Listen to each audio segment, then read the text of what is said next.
Time for another review, this time of Don't Look Now, the 1973 film by Nick Roeg. Let's get into it. His third feature, starring Donald Sutherland and Julie Christie as two parents that loses their child in a tragic accident. They go to Venice in Italy to try to recuperate their lives together, and they just, well, Donald Sutherland finds stuff that he'd rather not see, right? It's basically the long and short of it. So I'll give you the history of where I am on this movie. So out of all the Rogue pictures that I've watched, Don't Look Now is one of the ones that I kind of have like a negative slant on. Not because the movie isn't good, just because the ending was spoiled to me a long time ago by it was like this Bravo 100 greatest like scary movies or whatever. This I think came pretty high, and all this guy didn't believe in spoilers, whoever curated this list, mind you, and just spoiled like basically like all of the horror movie endings. And I hated it so much that I just thought, you know what, I'm not going to waste my time on this if I already know the ending, right? Kind of just takes like the whole mood out of it. But so I will say Don't Look Now is like one of the last films that I've watched from Nick Roeg, just because I've just and I'm getting to be an old guy, right? I got like gray hair coming in and all that stuff, but I still like kind of just I still have like negative feelings on that, and that's kind of weird, isn't it? But I finally got around to it because it just got this version from Criterion was out of print for such a long time, and now I have the version that I really kind of wanted to watch for like the longest time, now being in print, and of course I didn't figure out that the Studio Canal version had been out for so long. I would have just gotten that. But anyway, we're here, right, doing this video on this movie. So and I don't even know if I want to spoil the ending. I don't really even think it matters because I just made a big deal out of that in the first part of this video. But so what is Don't Look Now? Well, it's like I said previously, it really is about how people cope with trauma. These two people are professional working people. They deal with a whole lot. And see, for most of the time, like whenever it comes to trauma, especially like as devastating as losing a child, which, it's just absolutely awful. People, I would say like probably like 95 to 99% of people would absolutely just like lose their minds and just, just stay in the bed like for over like half their life at that point. I've spoken with people on the issue before about losing children, and it is an absolutely like devastating experience. And, you might as well just live for something that is just no longer with you anymore. And I don't mean to be a downer coming out, but it is a very tragic circumstance where this film is based around. And I think that's where I can go off and just give my criticisms of this. So Don't Look Now is a very different film in Nick Roeg's whole filmography. Why is that? Well, whenever we got from Performance to Walkabout to here, has been mostly Nick Roeg style, like the fast cut editing, it's still in a linear progression like those two films are for the most part, but it is sort of going, and this film does have great editing as well. But whenever it comes to like the specific themes on this is very different. Whereas the first two films dealt with sort of identity and the communication with others that are not as succinct, and the problems with that, and interpersonal human relationships, how complex they are. Don't Look Now is different in that it's mostly just I would call it like, I wouldn't even call this a horror movie. I would call this more of like an ambient sort of experience where the characters in themselves find in this trauma that they're facing just something that they'd rather not find. But with that being said, one of my criticisms of the movie, even though that Donald Sutherland and Julie Christie did, I think, a very great job at playing their characters, there's a part of me, and maybe I'm just a sadist, and maybe it just real life or whatever, but there is a big Hitchcockian influence to this film that I think I really like the first two Nick Roeg films, of course. I think they're masterpieces. So like when it goes to like this sort of ambient type of thriller, I was kind of turned off a little bit by halfway through. I'm not going to lie, because even though that like it's a really, unfortunately like a cool concept to dive into this trauma of other human beings, it wasn't really fleshed out that much. And I think that all comes to the writing and directing of this film, because it was definitely not Donald Sutherland and Julie Christie's fault, because they did a great job, especially Donald Sutherland, because he's like the main, kinetic character in this film. Like everything basically goes through him. And there's a lot of like premonitions in this film that really kind of don't add up to much, only that like there's some things that we kind of need to watch out for and look around. And so the film is trying to put this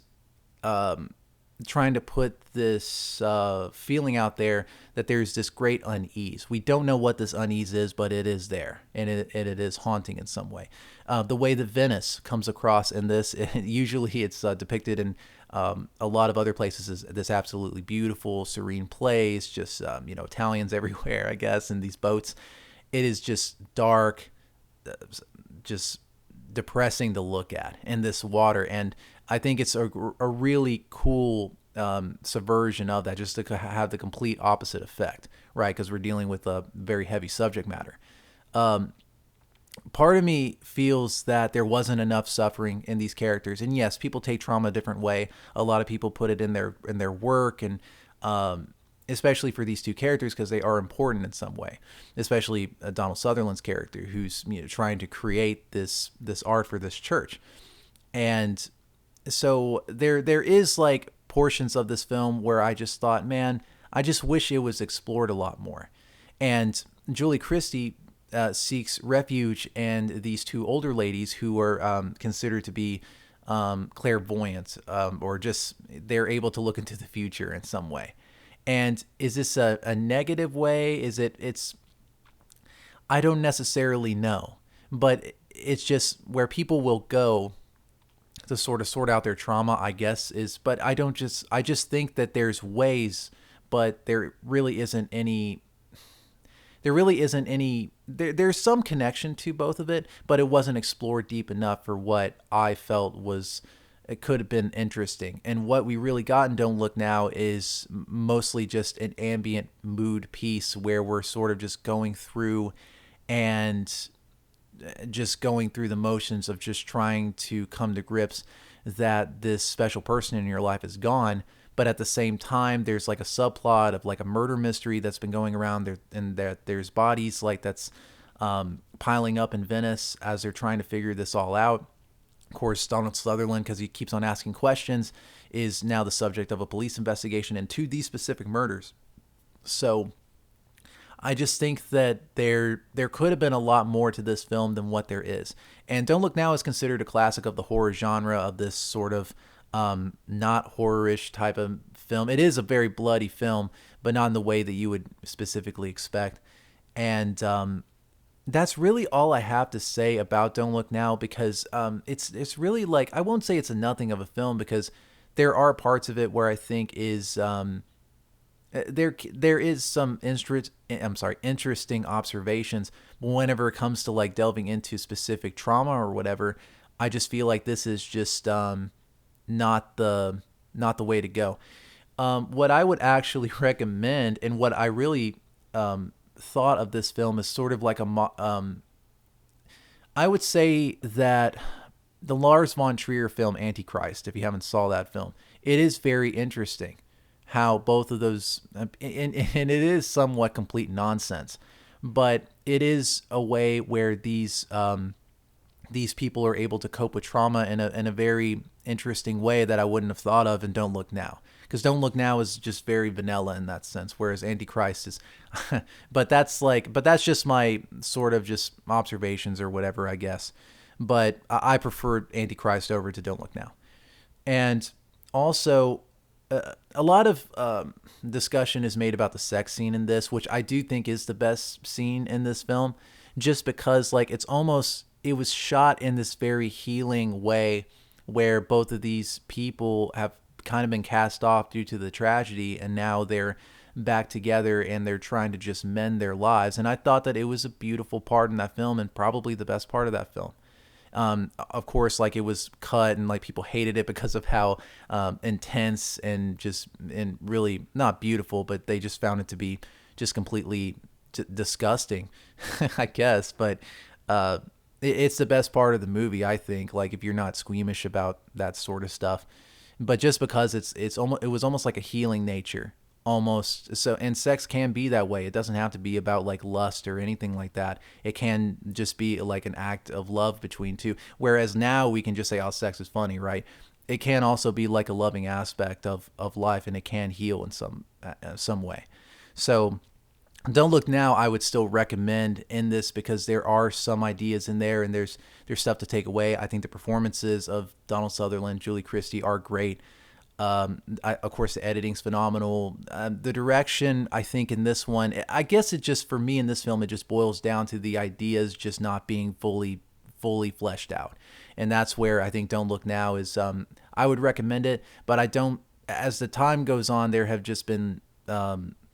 I don't think it heralds this classic status that it should be. But of course, I'm just an observer, I guess. I think that he's made a lot better films, and a film that I'm actually going to talk about later on is going to be a re-review of The Man Who Fell to Earth, because I watched it like 7 or 8 times, and I don't think that video I made was any good on it, to be quite frank. So I'm going to just remake that here in the next video if you wanted to watch that.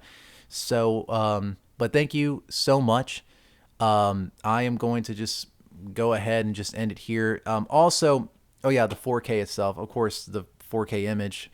So the image is awesome. It's from the screen captures, it looks exactly like the Studio Canal version, maybe slightly less better encoding for all you nerds out there.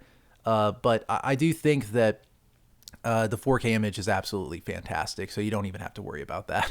I'll be able to break down. Well, I was able to break down a little bit of walkabout the image because I've watched it so many times. But of course, Don't Look Now, I don't have a reference to look to. But I will say that the sound image is perfect. It's just you have to like the movie. So, and I do like Don't Look Now, but it's not my favorite Nick Roeg film. But anyway, The Man Who Fell to Earth is next, as well as some of my thoughts on Bad Timing and Eureka, since both of those. Well, Eureka has a Blu-ray. It's discontinued, and then Bad Timing has a Blu-ray over in Region B, which is not much to talk about, I don't think. But I'll talk about those two films since I really don't have those in my collection or whatever. We can just talk about it briefly. Anyway, I'll just end it here. So Don't Look Now, Criterion 2023. Go out and get it if you're a big fan of this